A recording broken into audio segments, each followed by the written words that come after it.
자, 한 3개의 패러그래프로 우리 내부 회계 관리제도에 대한 전반적인 내용을 담고 있네요. 자, 익히 알고 계시듯 2002년도죠. 2002년도에 실제 이제 이벤트가 나온 건 2001년도였습니다만 미국의 엔론사 또는 월드컴 이런 대규모의 뭔가요?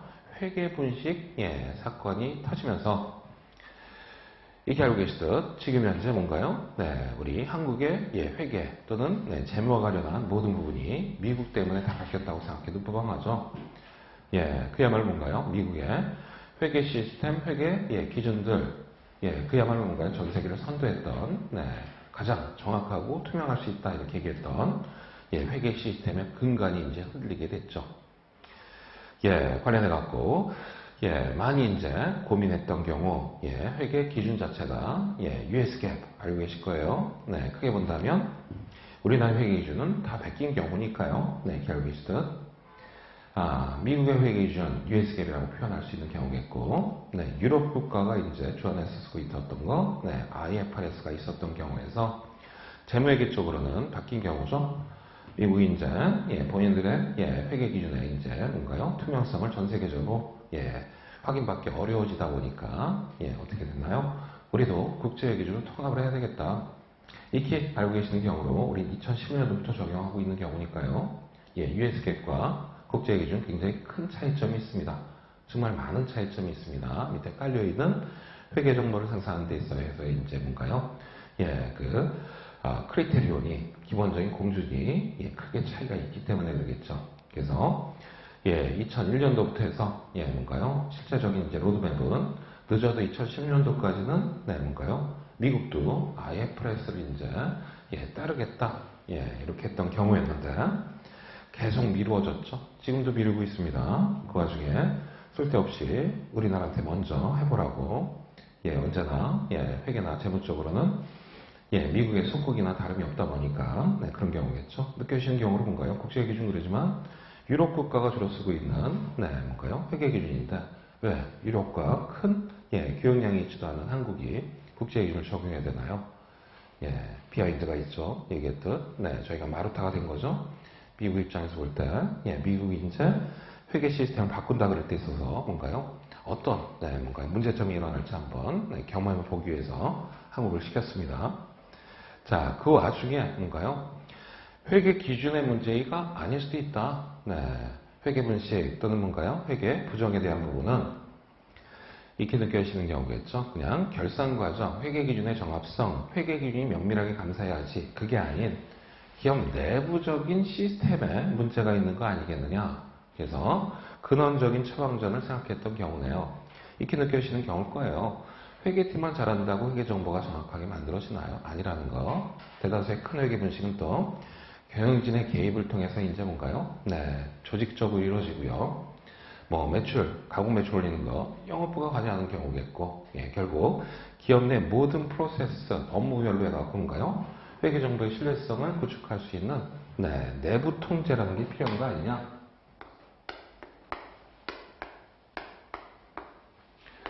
자, 어쩔 수 없이 영어 표현을 좀 많이 써야 될 수밖에 없네요. 얘기드렸듯 여러분들이 이제 보시더라도 나중에 레퍼런스 할 수 있는 책은 대다수 미국의 코서 보고서를 근간해야 되는 경우에서 영문 보고서를 좀 봐야 되는 경우도 있으니까요. 자, 그래서 내부 통제에 대한 이제 면밀한 구축과 운영 또는 감독 기관의 이제 감시 이런 것들이 필요하겠다는 게 느껴졌습니다. 굉장히 개념적이죠. 자, 그래서 재무보고의 신뢰성을 확보할 수 있고 운영의 효율성과 효과성 또 법규 준수를 해야 되는 내부 통제 시스템의 구축을 좀 강제하자. 그래서 미국도 마찬가지 SH에 상장된 상장기업은 의무적으로 강제적으로 이 내부 통제 시스템을 구축해서 디자인과 임플리멘테이션 이렇게 얘기합니다. 구축을 해서 그거에 대한 뭔가요? 이밸루에이션 평가를 포함한 외부의 공시를 하자. 이게 법으로 규정된 게 이렇게 알고 있는 삭스법이죠. 사베인앤옥슬리 액트 해갖고 각각의 법안을 제시한 그 상원, 하원 의원 이름을 따갖고 법안을 만들었습니다. 자, 다만 언제나 그렇듯 법은 개념적입니다. 네, 상장회사는 좀 강력한 재무보고의 신뢰성을 이제 확보할 수 있는 내부 통제 시스템이 필요해야 된다. 예, 삭스법이 2002년도에 이제 발효가 됐는데, 예, 미국은 진즉이에요. 관련해서 1976년도에 이미 포린 크래프트 뭔가요? 액트라고 해서 부패방지법에서 이미 발효되고 있었던 법들이 있었습니다. 그때는 내부 통제 시스템을 좀 많이 필요로 하게 했죠. 삭스법이 달라진 건 딱 하나네요. 관련해 갖고 뭔가요? 페널티 조항을 명확하게 했습니다. 그렇지 않은 기업에 대한 이제 궁극적인 책임을 묻겠다. 두 번째는요. 요거부터 근간해 갖고 뭔가요? 법안으로만 이제 뭔가요? 통제 시스템을 강조하고 그 통제 시스템을 잘못하면 뭔가요? 규제하겠다. 한계가 있다는 느낌이 드시죠? 그래서 어떻게 해야 기업이 통제 시스템을 잘 찰 수 있는 경우가 그래서 호소를 만들었죠. 커미티 오브 스펜서링 오거나이제이션 해갖고 뭔가요? 부패방지위원회 하부 위원회로 통제 시스템이 어떻게 되어야만 부패나 또는 회계 분식을 막을 수 있는지에 대한 연구를 많이 했습니다. 그래서 1992년도에 최종적인 뭔가의 프레임워크를 발표를 했죠. 느껴지듯 2001년도까지 뭔가요? 그 엔론 사태 터지기 전까지 연구는 해왔는데 뭐 법안으로 뭐 이걸 꼭 따라야 된다 이런 게 없었기 때문에 미국 기업은 참조하는 기업도 있었겠지만은 그냥 연구 논문으로 이제 치부했던 경우였죠. 그게 삭스법이 발효되면서 공식화했습니다. 호소보고서에 근거한 프레임워크 정도는 이제 적용을 해야 되는 거 아니겠느냐. 그래서 호소보고서 이외에 다른 이제 보고서를 참조해도 되긴 한다 얘기했지만 실상은 뭔가요? 미국 경우 100%그 호소보고서에 근거해 갖고 구체적인 방법론이 제시가 됐습니다. 자, 그 호소보고서가 이리저리 막 틀어졌죠. 교재는 없지만 캐나다 기업도 마찬가지 이 호소보고서에 근거해서 코코보고서를 만들었고요. 영국은 이걸 갖고 와서 텀블 리포터를 만들었습니다. 결국 대다수의 기업에서 대다수의 국가에서 재무보고의 신뢰성을 확보할 수 있는 내부 통제 시스템은 대다수 법안화가 되어 있고요.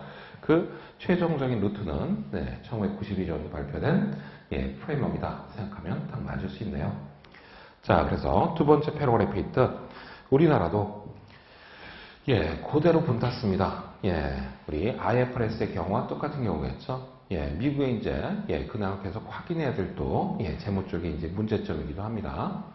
그래서 2005년도에 외관법으로 바로 들어오지 않고요. 기업 구조조정 총칙법 해갖고 거기에서 일단 받아들였고요.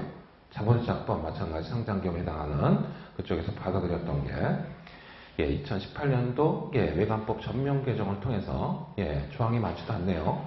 외관법 8조 시행령 9조 그조에 이제 뭔가요? 내부 회계 관리제도에 대한 상장기업 또는 비상장 대기업이 적용해야 될 원칙을 제정했고요. 미국과 똑같겠죠? 법령상의 이제 규정은 그렇게 되어 있지만 실제 운영을 어떻게 할 거냐 해서 지금 상장사 협의회 내에 민간기구죠. 말 그대로 민간기구의 개념으로 내부회계관리도 운영위원회를 이제 설치해서 거기에서 관련된 제반 규정이나 또는 실제 적용 사례를 리뷰하도록 하고 있는 경우라는 거 생각하시면 될 수 있는 경우네요. 자, 관련해 갖고 세 번째 패러그래프의 내용이겠죠. 처음 이제 적용했을 때 뭔가요? 저희도 국가기관도 마찬가지 감독기구도 긴가민가했죠. 2005년도에 구축하면서 많이 이제 들었던 경우입니다. 이제 하나하나 여러분들 마찬가지로 실제 적용할 때 어려움을 많이 이제 얘기하는 경우일 거예요. 통제 시스템 또는 내부에 가지고 구축함이 있어갖고 기업 입장에서는 생각지 않은 뭔가요 비용의 투자가 더 많아질 수밖에 없는 경우에서 특히 코스닥 중소기업이다 그러면 정말 이거 운영하는 게 기업한테 큰 부담 아니냐. 그래서 이런 루트에 근거해 볼 때 많이 얘기했던 건 미국이 어떻게 될 건가. 초기엔 그랬습니다. 미국도 기업들의 반발이 워낙 컸기 때문에 이거 정권이 바꾸면 없어지는 거 아니야. 나름은 다른 분야도 있겠지만 이쪽 뭔가요? 친기업적인 성향을 보이고 있는 미친 아저씨 트럼프가 딱 들어왔을 때 업계에서는 요 내부의 관리들을 다시 한번 또 얘기했던 경우 중에 하나입니다. 이거 없앱시다. 그래서 실상 우리나라도 마찬가지, 미국이 없앤다면 우리도 마찬가지 없앨 수 있는 경우가 아니야 해갖고 관여를 거의 안 했던 부분들이 컸었던 게 맞습니다. 아까 얘기했던 회사도 그렇고요. 회계법인도 그렇고요. 감독기구도 그렇고요. 그게 아니게 됐다는 거 2018년도 개정 외관법이 가장 큽니다. 그래서 그 전에 외관법과 대비해 본다면 딱 하나입니다. 자, 어떤가요? 얘기했던 경우입니다. 우리의 외관법상 가장 큰 문제점 중에 하나가 뭔가요? 요 내부 회계 관리 제도라는 걸 내부 통제 시스템의 근간에서 구축하도록 요청했는데 예전에 FCPA법과 비슷하네요. 페널티 조항이 명확하지 않았어요. 기존의 외관법.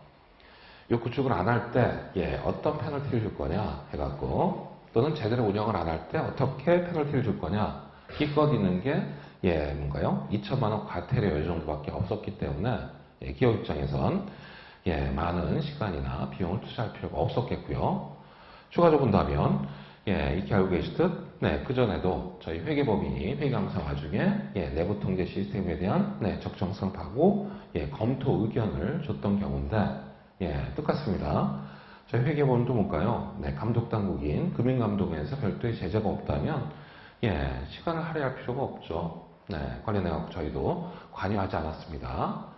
금감원에서 감리하는 구체적인 규정이 없었기 때문에 실제 감리도 안 했고요. 잘했는지. 자, 그게 이제 2018년도 11월 달에 다 들어갔다고 생각하면 되네요. 자, 일단 그전엔 검토로 됐던 게 얘기 드렸듯 감사로 바뀌었습니다. 자, 하나하나 보겠지만 느껴지시는 경우겠죠? 여러분들 대다수 상장기업으로 보이시니까 자, 어떤가요? 상장기업은 1년에 한 번 감사 받죠? 1년에 한 번 감사 받습니다. 왜 갖고인가요? 반기에 한 번 검토를 받죠? 그거 생각하면 딱 되시게 돼요.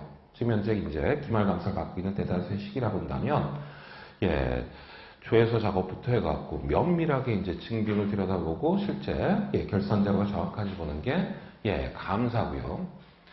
반기 검토는 어떻게 하나요? 하루 정도 필독하면서 뭔가 특이한 게 있는지만 확인하는 게 검토 아닌가요? 질문, 분석적 절차 이 정도만 하는 게 검토였다고 생각하면 딱 되네요. 그래서 기존에는 검토였습니다. 내부에 관련한 내용은 이게 2019년도부터 자산구매 2조 이상 기업부터 감사로 바뀌었다고요. 그래서 여기 자산구매 2조 이상 기업이 있으시다면 아실 수 있는 경우일 거예요. 어떤가요? 저희 회계법인만 하더라도 자산구매 2조 이상 이제 2019년도 감사를 할 때 이미 뭔가요? 9월 달부터 12월 달까지 요 내부의 관리도 감사를 수행을 했습니다. 저희 회계법인은 별도의 팀을 만들었어요. 숫자를 보는 회계감사가 아닌 내부 회계관리도에 대한 감사 의견을 주기 위해서는 실제 그거를 따라야 되는 저희 감사 기준서가 새롭게 만들어졌죠. 감사 기준서. 그거에 따르려면 뭔가 별도의 팀이 운영될 수밖에 없어요. 2배의 시간을 할애할 수밖에 없는 경우니까. 그래서 단 하나죠. 감사에서 검토해서 감사를 바뀌었다. 빡세졌다는 얘기겠고 여태까지 그냥 서로 간에 암암리에 서류만 주고받았던 게 아니라는 게 느껴지시면 딱 될 수 있겠다는 거. 저희도 비상입니다. 그지 본다면 어떤가요? 요것 때문에 알고 계시나요? 작년도부터 신입 회계사에 뭔가요? 합격 인원 늘렸습니다. 기존에 한 750명 했던 게 이제 1000명 모집하고 있죠. 그래서 대형 회계부부터 해갖고 이제 많은 스태프들을 운영하고자 하게 된 이유가 이 부분이라는 거. 그래서 여러분들이 피감기관이라면 빡세지겠구나. 제대로 구축 안 하면 여태까지 했던 거와 다르겠다 생각하면 가장 크겠고 얘기 드렸던 단순하게 감사를 바뀐다 그래서 어려움이 있는 게 아니라 감사를 감리를 하겠다고 공식적으로 규정을 만들었기 때문에 언제나 똑같죠.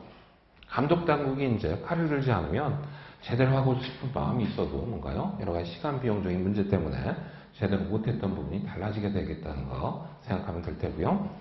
그거에 대한 뭔가요? 벌칙 조항이 엄격해졌습니다. 거의 뭔가요? 이제 내부 회계 관리도에 대한 감사 의견을 잘못 냈다 또는 여러분들의 기업에서 잘못 구축된 내용에 대해서 내부의 관리자 또는 대표이사, 네, 감사, 예, 문제가 있는데 문제가 없다고 의견을 줬을 때 뭔가요? 그걸 통해서 발생된 회계불이익, 엄청난 양형 기준이 만들어진 거 아시죠? 모르시나요? 네, 회계불이익 금액에 대해서 20%입니다. 20%. 자, 1번 타자가 모르긴 해도 삼성바이오로직스가 되지 않을까 싶어지네요. 자, 그네들이 지금 네, 회계불이익 규모가 예, 한 4조 5천억 정도 얘기합니다. 20% 과징금 부과하겠대요. 자, 조 단위의 숫자가 나오면 이제 뭔가요? 요 정도의 반응이죠. 나하고는 전혀 관계없는 숫자. 동그라미 12개. 예, 기업 망해요. 네, 20조. 문제는 회사만이 아니라 거기에 관여된 대표이사, 내부회계 관리자. 예, 연대보증입니다. 연대로. 물론 네, 뭔가요? 본인들의 급여 한도 내로 한정하도록 되어 있긴 하지만 추가적으로 저희 회계법인도 마찬가지 5% 한대로 뭔가요? 예, 페널티입니다. 저희 회계법인이 그런 회계부식에 관련돼서 뭔가요? 예, 내부의 가지도 또는 감사 의견을 적정하게 줬었기 때문에 나타난 문제다 그럴 때 5% 부담하겠다 그러면 저희 회계법인도 예, 공중분해되기 십상이에요. 이게 가장 강력한 네, 외관법 규정이라고 생각하시면 되겠네요. 그래서 이제 비로소 실효성 있는 내부의 관리도에 대한 예, 법적 규정이 완비가 됐다 생각하면 딱 맞을 수 있으시겠고요.